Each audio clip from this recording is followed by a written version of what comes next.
This is the new Apollo Go.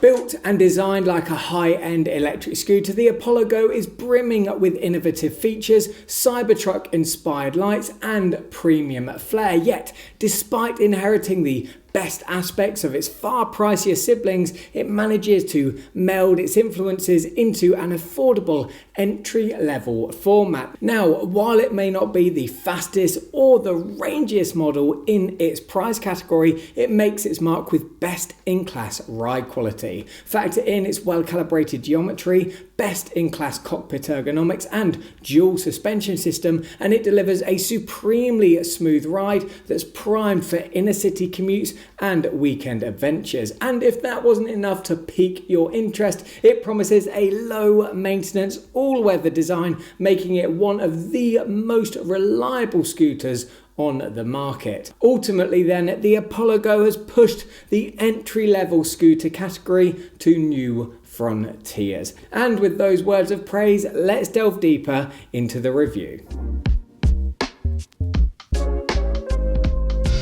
Over the last few years, Apollo has invested heavily in both the design and manufacturing of their scooters, as evidenced by their industry-leading 10,000 kilometer warranty on the Go's frame. You see, despite being an entry-level scooter, the Go is a bastion of superb design brought to life by premium materials. From the aluminium alloy frame, anti-corrosive graphite paint, and immaculate cable management, to the wobble-free stem, smart battery management system and tactile controls, this is a model that oozes class. It looks like a scooter that would require high maintenance, but thanks to some key features like the self-healing tyres and drum brakes, it resides in the upper echelons of reliable, low-maintenance models. This is further augmented by Apollo's ability to produce scooters that share the same high-end elegance as Apple MacBooks. The Go flaunts a similar futuristic finish to the Apollo Pro, making it, in my opinion, the best-looking entry-level electric scooter.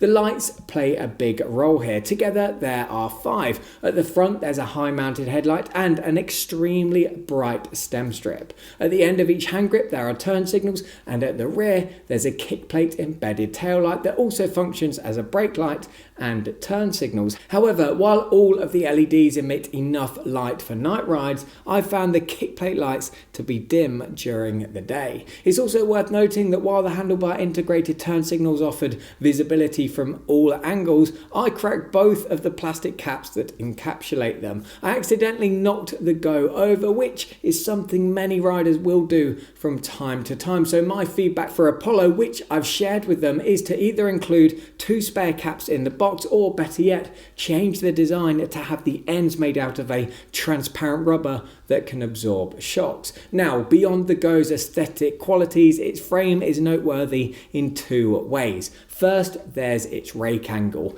At 14 degrees, it's the most pronounced that I've measured. Typically, the smaller the angle, the less effort required to turn the handlebars, but the less stable the scooter. Conversely, a larger rake angle requires more effort to turn, but gives you better stability at higher speeds. My test revealed that the Go was both stable and nimble, giving you the best of both worlds. Combined with its 9-inch tyres, the Go grants you manoeuvrability. It's also worth noting that despite having the smallest tyres of the entire Apollo scooter line, the curvature of their front on profile meant that traction was assured at every turn. I found myself leaning more aggressively into corners than I could when testing the Apollo Air. The second noteworthy feature of the frame is its protective IP66 rating. This type of rating remains vanishingly rare on electric scooters at any price point. It ensures that the Go is impervious to rain and dust ingress, making it the perfect all-weather scooter. The etched rubber deck ensures plenty of grip too, no matter the weather. Now, the chassis that houses the deck has a slightly tilted back design. At the front, its ground clearance measures 6.3 inches, while at the rear, it's 5.5 inches. This just adds to the scooter's sleek aesthetic. As for the deck itself, its tapered shape affords 23.2 inches in length, 5.3 inches at its widest, and 3.6 inches at its narrowest. Based on my tests, it serves up ample room to accommodate a comfortable riding stance. Plus, with a 265 pounds load-bearing capacity, it's suitable for heavier riders. Again, during my tests, I found that it coped well with my 197 pound weight. Another measurement worth taking note of is the width of the handlebars. Measuring just 20.4 inches, they're a little too narrow for the maximum power that the Go wields. The magic, however, lies in the cockpit. Here you'll find user-friendly paddles for your throttle and regen brake, but with a small tweak that makes a big difference. Whereas the paddles on the Air and City Pro were set parallel to the ground, the ones featured on the Go have been angled down. This seemingly minor detail improves the scooter's ergonomics. You no longer have to adjust the paddles to perfectly fit the movement of your thumbs. Elsewhere, the dot matrix display is anti-glare and easy to read in direct light. And unlike lesser displays that come with pre-burnt screens, it can be reprogrammed with over-the-air updates. You may, of course, prefer to use your phone as the display. The benefit of this is that in doing so, you have a wealth of customization options within easy reach thanks to the mobile app, which I'll cover shortly. Here, the quad lock mount makes this all possible. Better yet, the scooter comes with a free accessory that converts your normal phone case into a compatible one that can lock onto the mount. This is a great value add, as quad lock phone cases can cost in the region of $30 and $40. Once you get your phone locked on, you can take advantage of the app. Using the basic settings, you can record rides, get range estimates based on your most recent riding pattern, use it as a navigational device, adjust the top speed of each riding mode, view the health and status of your battery, toggle between kick to start and zero start modes, turn cruise control on or off, turn the headlight on or off, and remotely lock and unlock the scooter by immobilizing it with the electronic brakes. Then, if you go to the advanced settings, you can dial in the strength of your acceleration and regen brakes and set the time that it takes before cruise control automatically kicks in, as well as the time before the scooter automatically shuts down when left idle. Weighing 46 pounds, it sits at the lower end of the scale compared to the rest of its stablemates. It's significantly lighter than the Apollo Pro's 93 pounds, but heavier than the Air's 41 pounds. Carrying it in short bursts is relatively easy, but you won't want to tackle more than a flight of stairs. Located at the foot of the stem, you press down on the safety catch, pull the lever back to release the locking claw, and lower the stem. Once lowered, the hook on the back of the handlebars attaches to the deck. Then, when you want to unlock the scooter, you press the button to unlock the handlebars from the deck.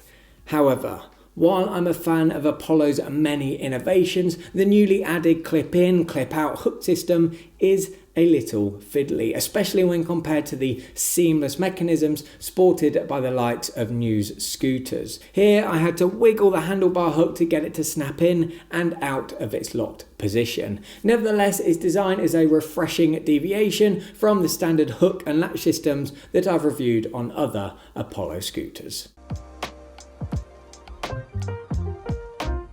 Now, before we dive into the results from my speed, acceleration, hill climbing range, shock absorption, ride quality, and braking tests, let me first lay the foundations. I'm a 6'1", weigh 197 pounds, and used high precision GPS data loggers to record the test data. So, with those test conditions covered, let's jump in.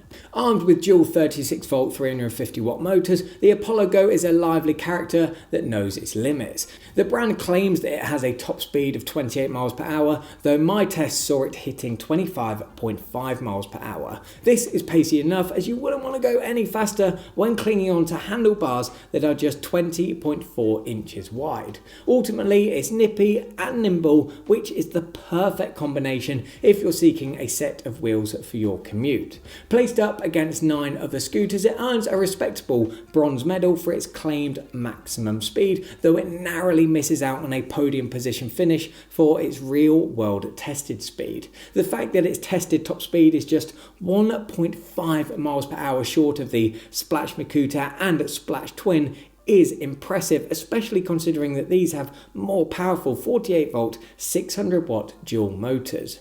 Switching the focus to acceleration, its rate of 0 to 15 miles per hour in 3.8 seconds is enough for a middle of the pack ranking. This is expected given that the models above it operate at higher voltages, have more motor power and greater peak power outputs. Again, however, the Go performs admirably when we consider that there are just a few milliseconds between it and the Vala Pegasus, Wide Wheel Pro and Fluid Vista.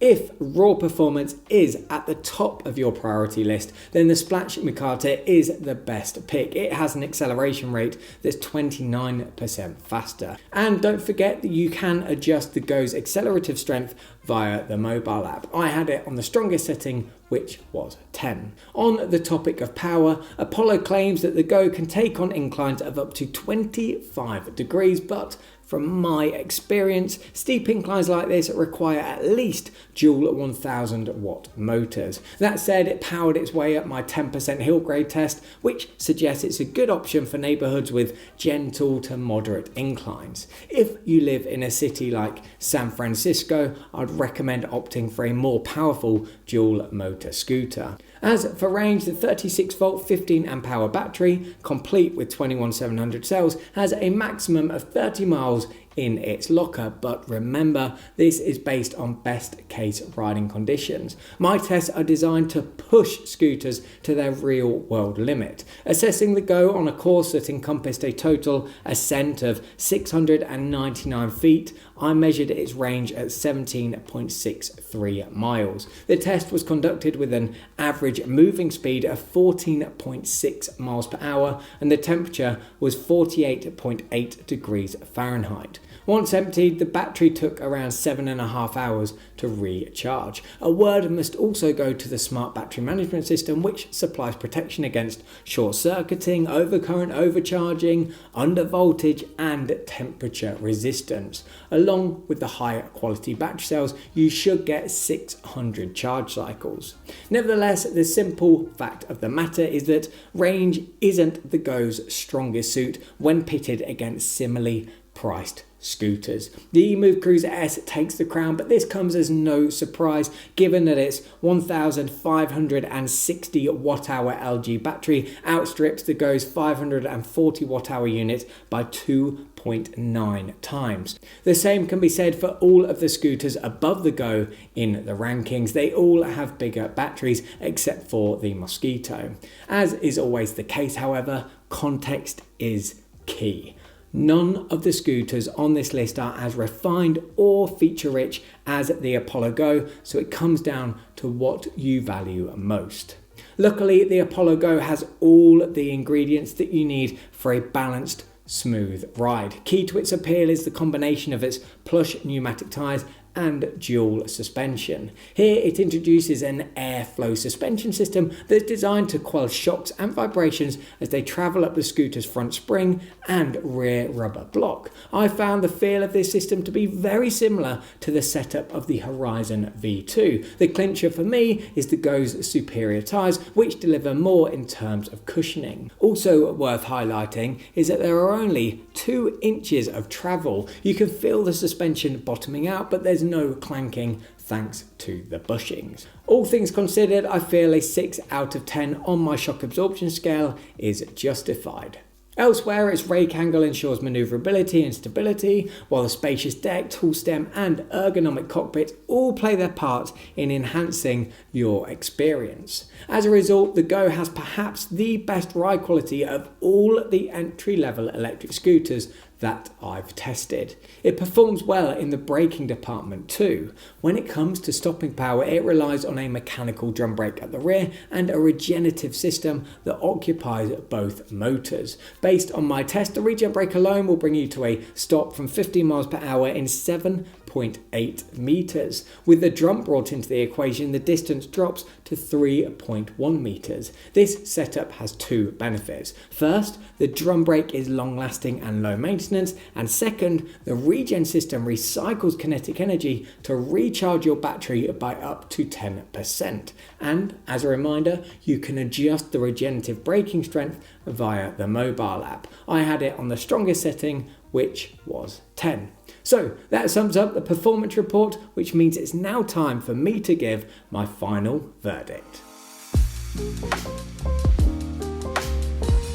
So, the all-important question, is the Apollogo worth buying? Well, value for money is the Go's reason for being. Its entire existence is predicated on providing Apollo fans with affordable access to the blue ribbon features found on its pricier models. Sure, it makes concessions when it comes to raw power, and if having dual motors isn't a deal breaker for you, the marginally cheaper Air may hold more appeal, but the headline here is that it's replete with a set of features that can't be found on any other entry-level scooter. Pros include, it has an ultra sleek design, premium build quality, is packed full of useful features, has Cybertruck inspired lights, handlebar integrated turn signals, a well-designed geometry that delivers intuitive control and handling, best-in-class cockpit ergonomics, a dot matrix display that's extremely bright and easy to read from any angle. It comes with a free quad-lock phone case accessory, saving you $30. The integrated mobile app allows for customized performance. It's stable and nimble thanks to its 14-degree rake angle, has reliable self-healing tyres, a regenerative braking system that recycles kinetic energy to recharge the battery by up to 10%, a 40-inch deck-to-handlebar height and 265 pounds load-bearing capacity that makes it well-suited to tall and heavy riders. Its cable management is impeccable, it's extremely low maintenance, has a battery management system that ensures long-term health, and a protective IP66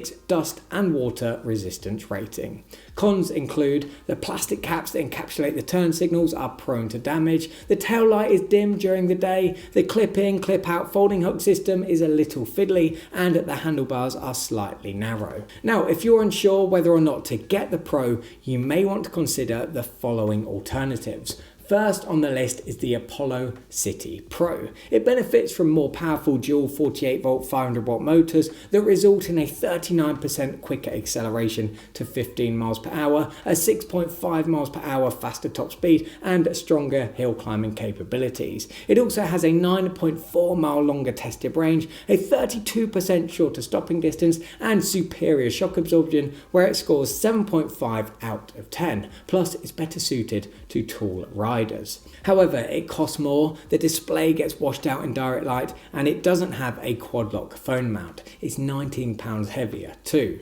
Next, we have the EMOVE Cruiser S, which is a great option if range is at the top of your priority list. Here it delivers a 30.4 mile longer real-world tested range, while also benefiting from a 6.2 miles per hour faster top speed, a 16% shorter stopping distance, and the ability to support heavier riders up to 352 pounds. It also gives you the option of adjusting the height of the handlebars and the ability to add a seat. It is, however, £6 heavier, requires more maintenance, doesn't have a quad lock phone mount, mobile app or regenerative braking system, and the QS S4 display is inferior to the dot matrix. Its overall build quality is inferior too. Last but by no means least is the SPLACH Mukuta. Now, this scooter has more powerful dual 48-volt 600-watt motors, a 29% faster acceleration to 15 miles per hour, and a 32% shorter stopping distance. Then there's its 4.4 mile longer tested range and removable battery pack that doubles up as a power bank. As was the case with the EMOVE Cruiser S, however, its build quality is inferior, while it also doesn't have a quad lock phone mount, mobile app or regenerative braking system. Its ride quality isn't as good either due to its solid tyres, its IP54 water resistance rating is less protective, and it's £20 heavier. To find out more about the Apollogo or any of the alternatives, click on the links in the description. I've also included some exclusive discount codes. Thanks for watching, see you next time.